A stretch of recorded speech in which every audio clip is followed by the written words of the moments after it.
Preggers and with child, our Lord and Saviour Taylor. Sorry, I'm going on an Easter egg tangent here. Bella Baxter fantasy. Let me get the lyrics up. Classes in session.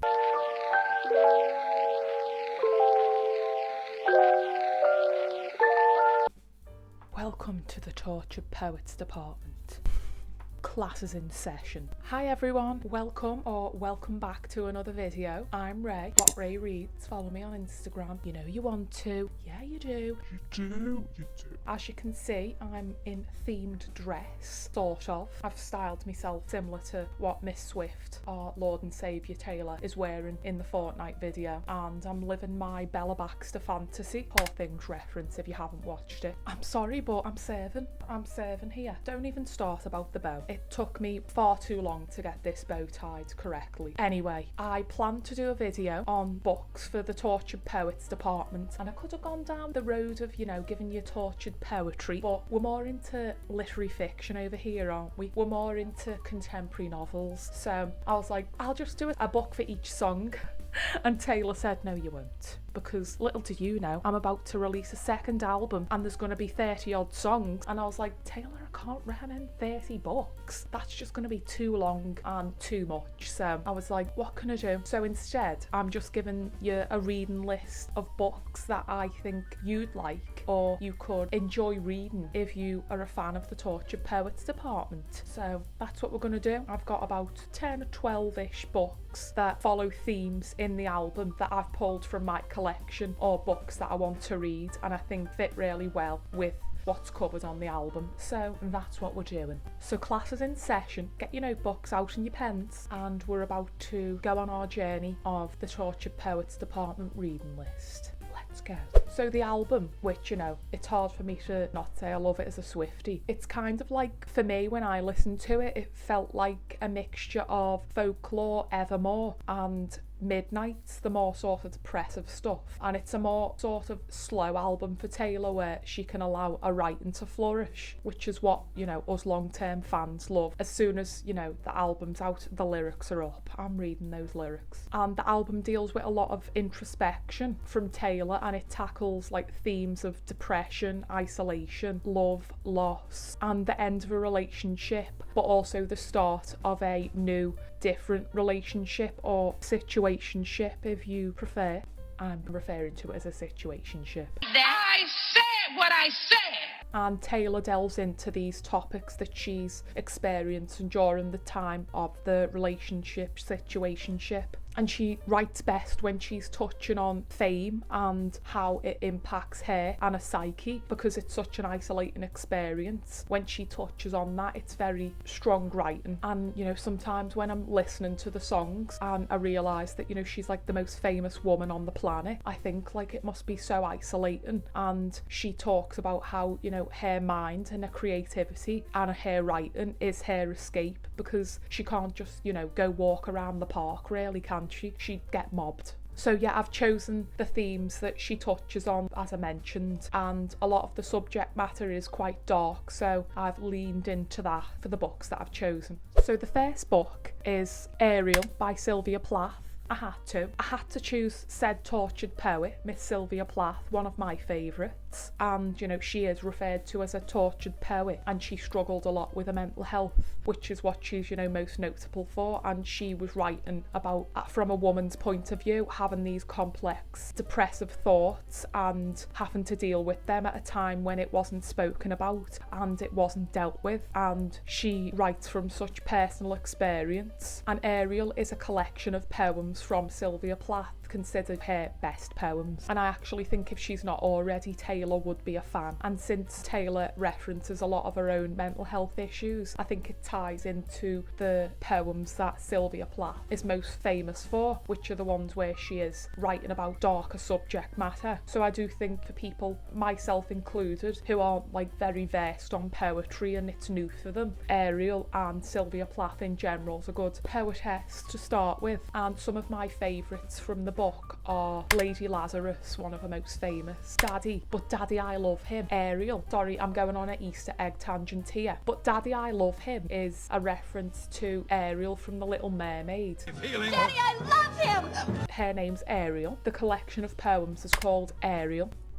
are we connecting the dots here? And Wintering is another poem that I like. So yeah, I think that's a great poetry collection to start with, and it's not too intimidating because as someone who didn't grow up reading poems, I do find poems can be quite dense. You know, it's kind of difficult to comprehend what's going on sometimes, but I find there's more of a understanding with Sylvia Plath's way. The next book is Just Kids by Patti Smith.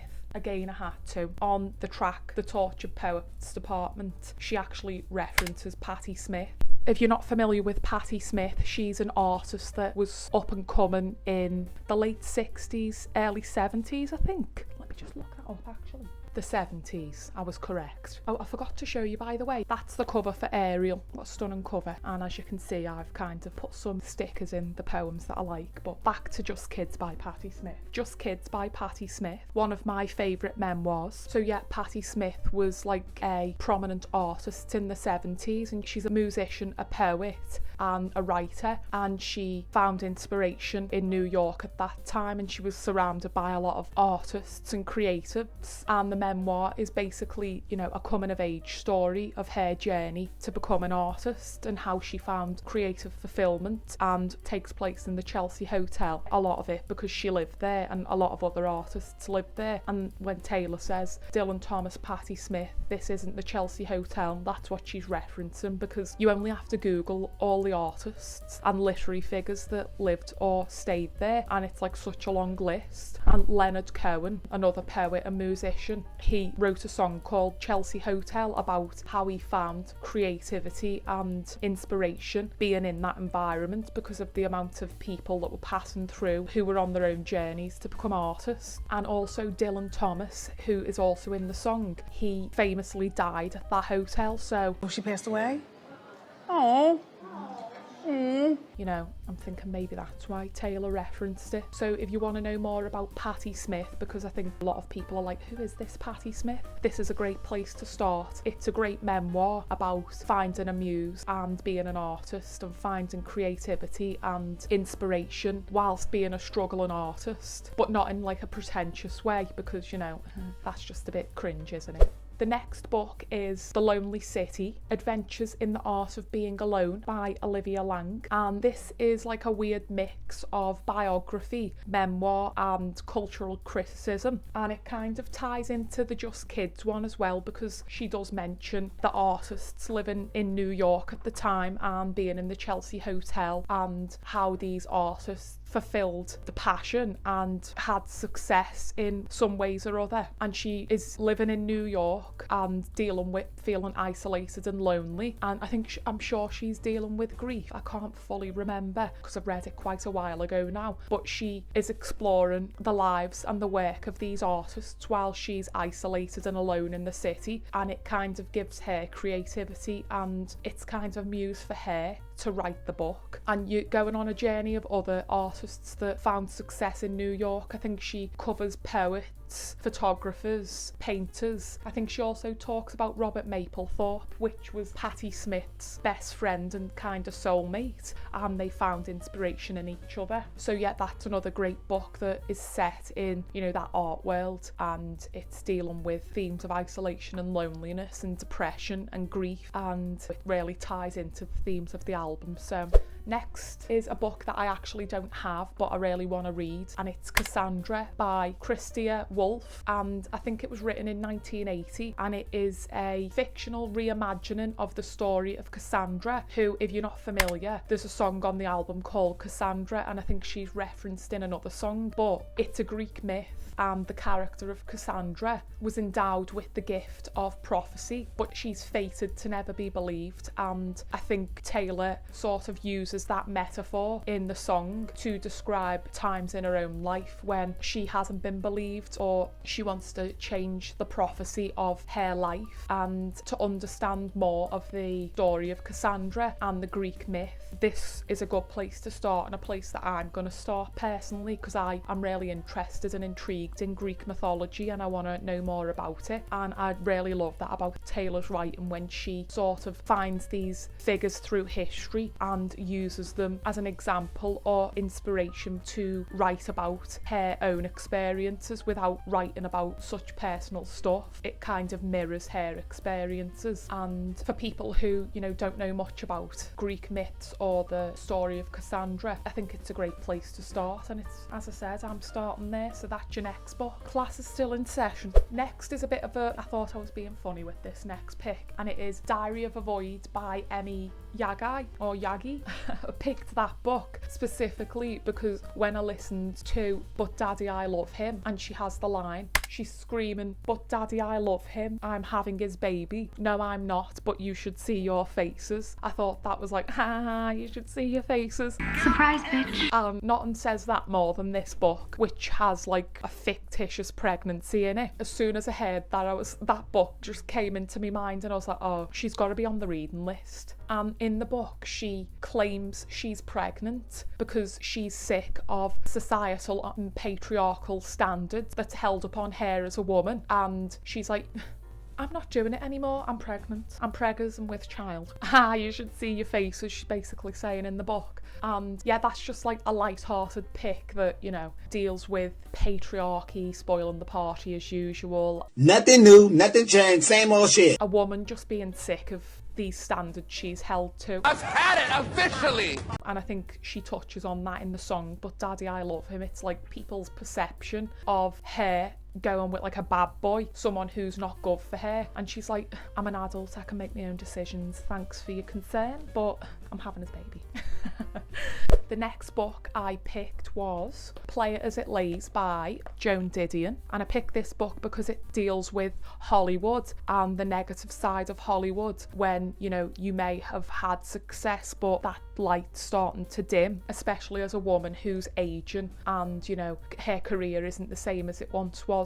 It also touches on mental health and struggling to find your place when your career is on the downward spiral, and I think it perfectly fits with what Taylor's singing about, which she's sung about before but she sings about in Clara Bow, which is one of my favourite songs off the album, and she's singing about the person she's singing about. Clara Bow was a famous it girl in the 1920s, and she was like super famous, and she had a lot of interest by the public in her personal life and relationships, and she also struggled with fame and her mental health. So Taylor's talking about getting compared to her and how they do have sort of parallel issues that they both have dealt with, and this book really touches on that in a very smart way. And it's set during the 70s, but it talks of female issues, abortion, and women trying to have autonomy and dealing with difficult issues and mental health struggles at a time when, again, it wasn't really spoken about, so it was kind of ahead of its time. Like she speaks about, you know, Clara Bow had a lot of public intrigue. Reminds you of Taylor Swift, because everyone's always talking about how many people she's dated, who she's dating, who she's going out with, and that must be exhausting. It's like every time she's pictured with a member of the opposite sex, they're a boyfriend. She was famously slut-shamed for that as well, which, you know, we're not here for the slut-shaming. We're not here for this, you know, patriarchal double standards. Right to jail.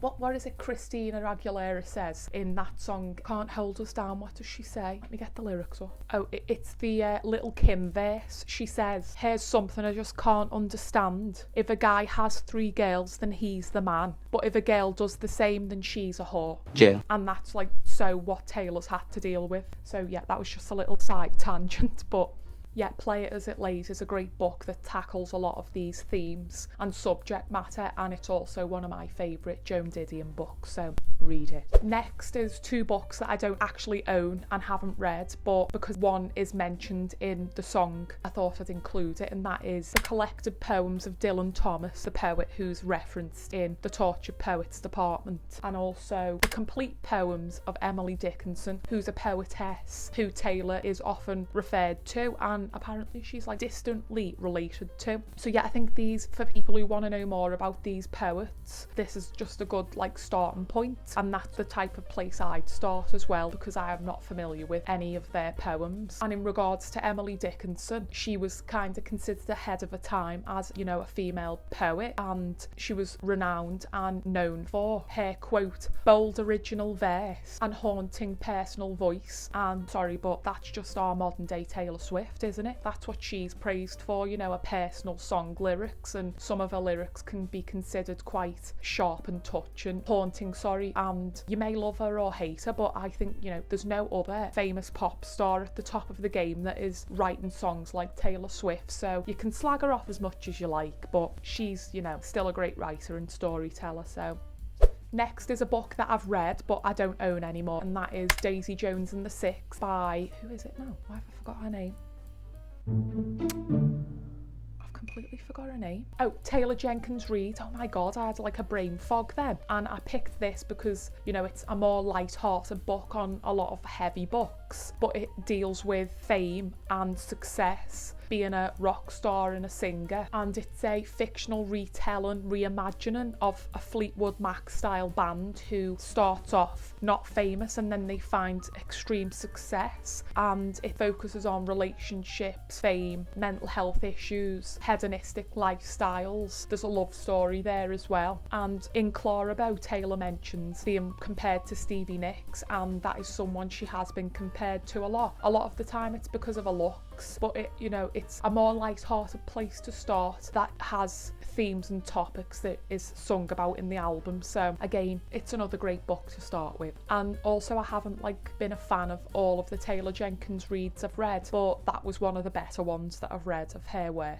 Next we have Acts of Desperation by Megan Nolan, and I picked this one because it chronicles a toxic red flag central relationship, and one that isn't really great for the protagonist, Matty Healy, and the writer is enamoured and still in love, very much so, with the person in the relationship, even though they're not great for her, and it's a bad place for her to be. And I think Taylor sings about that with the dynamic of the relationship, situationship she had with a certain member of the 1975. And she's reflective of that relationship throughout the duration of the album, but more so prominently on The Smallest Man Who Ever Lived. She's really kind of cutting with the writing on that and seeing him for what he really is. Disgusting! So yeah, that's a great red flag central relationship book. Another one I think Taylor would love. Next, a bit of a random pick, but I thought I'd including it, and that is My Year of Rest and Relaxation by Atessa Moshfegh. And you may be like, Rachel, why have you picked that? Isn't that a really depressive book? Well, yeah, but you know, Taylor's talking about being depressed and having mental health struggles, so you know, that is explored in that book. But I picked that kind of for the reason that she kind of pokes fun at the pretentious art world in it, and I think Taylor does sort of poke fun at a said person in said relationship who thinks he's some sort of tortured poet who, you know, only writes on typewriters and watches old black and white films. I'm just so tortured with all these poems in my mind. She kind of mocks the art world in this, if I remember rightly, and the pretentious side of the art world and the artist is really cringe, so it deserves to be mocked. Not my problem. But also it's an anti-hero, unlikable female protagonist, and you know, as Taylor's maturing as a writer, I think she is kind of holding the mirror up to what society sees her as and her fans as this untarnished starlet. But you know, she's a complex human and she's sometimes an anti-hero. She's not always a great person, none of us are. It's me. Hi. And she's humanising herself in that sense. And finally, the book that I've picked last for the reading list, make sure you're writing these down in your workbooks, is Wuthering Heights by Miss Emily Bronte. A book I haven't read, a book that most people probably read in high school, but I had to pick it because it's just a classic tortured love story. Famously, it's a book of a passionate, this is a quote from the back of the book, passionate, intense and almost demonic love story between Kathy and Heathcliff. It's given complex, tortured love story. It's given doomed from the start. And I'm not really telling you anything new here. Everyone knows this is like the classic will they, won't they, it's not meant to be love story. That's like one of the most famous books and stories from a female author ever. And I just had to pick it because these are the sort of books that were in the back of my mind when I was listening to the album. And as a whole, including the anthology side of the album, it is like a collection of songs that deal with a love story that didn't work out and a love story that was doomed, and then the birth of a new love story. So yeah, I think this collection of books, it encompasses a lot of different sort of angles that the album speaks of. So they're the book recommendations. This is just like my opinion of a reading list that I've put together from the themes of the album. You may not agree, and that's perfectly fine. What books would you recommend if you don't agree, or if I missed something out, let me know some books you think would fit the album. Are you a fan of the album? If you made it this far as well and you enjoyed the video, let me know in the comments what your favourite song on the album is. I can't pick, but it's definitely one of those albums that requires, you know, multiple listens with headphones preferably. And if you like this style of video where I do like themed reading lists, let me know and I'll do more. I just do the Taylor ones because, you know, I'm a fan and I'm excited about the references and the Easter eggs and stuff in there. Don't forget to like, comment and subscribe. It really helps out the channel and, you know, I'll appreciate it forever and ever. So that's the video for today. I hope you enjoyed it and I'll see you in the next one. Bye!